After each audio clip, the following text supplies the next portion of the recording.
change the world? Start off by making your bed. If you make your bed every morning, you will have accomplished the first task of the day. It will give you a small sense of pride, and it will encourage you to do another task, and another, and another. And by the end of the day, that one task completed will have turned into many tasks completed.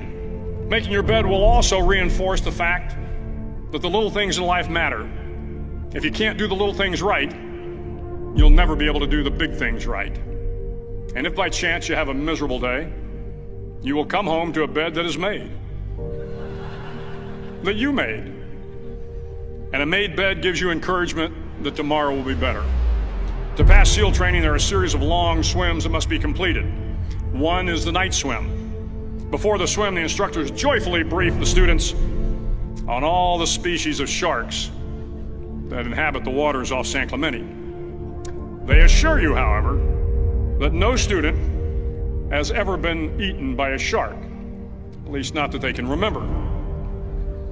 But you are also taught that if a shark begins to circle your position, stand your ground. Do not swim away. Do not act afraid. And if the shark, hungry for a midnight snack, darts towards you, then summons up all your strength and punch him in the snout, and he will turn and swim away. There are a lot of sharks in the world. If you hope to complete the swim, you will have to deal with them. So if you want to change the world, don't back down from the sharks. Over a few weeks of difficult training, my SEAL class, which started with 150 men, was down to just 42. There were now 6 boat crews of 7 men each. I was in the boat with the tall guys, but the best boat crew we had was made up of the little guys, the Munchkin crew, we called them. No one was over 5'5". The Munchkin boat crew had 1 American Indian, 1 African American, 1 Polish American, 1 Greek American, 1 Italian American, and 2 tough kids from the Midwest. They out-paddled, outran, and outswam all the other boat crews. The big men in the other boat crews would always make good-natured fun of the tiny little flippers the Munchkins put on their tiny little feet prior to every swim. But somehow these little guys from every corner of the nation and the world always had the last laugh, swimming faster than everyone and reaching the shore long before the rest of us. SEAL training was a great equalizer.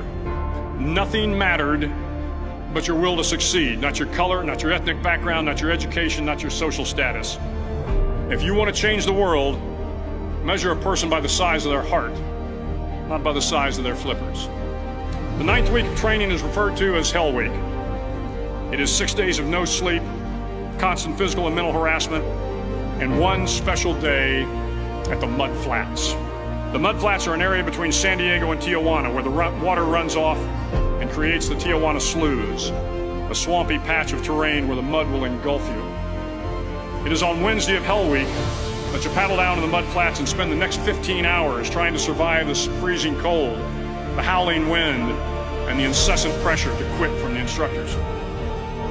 As the sun began to set that Wednesday evening, my training class, having committed some egregious infraction to rules, was ordered into the mud.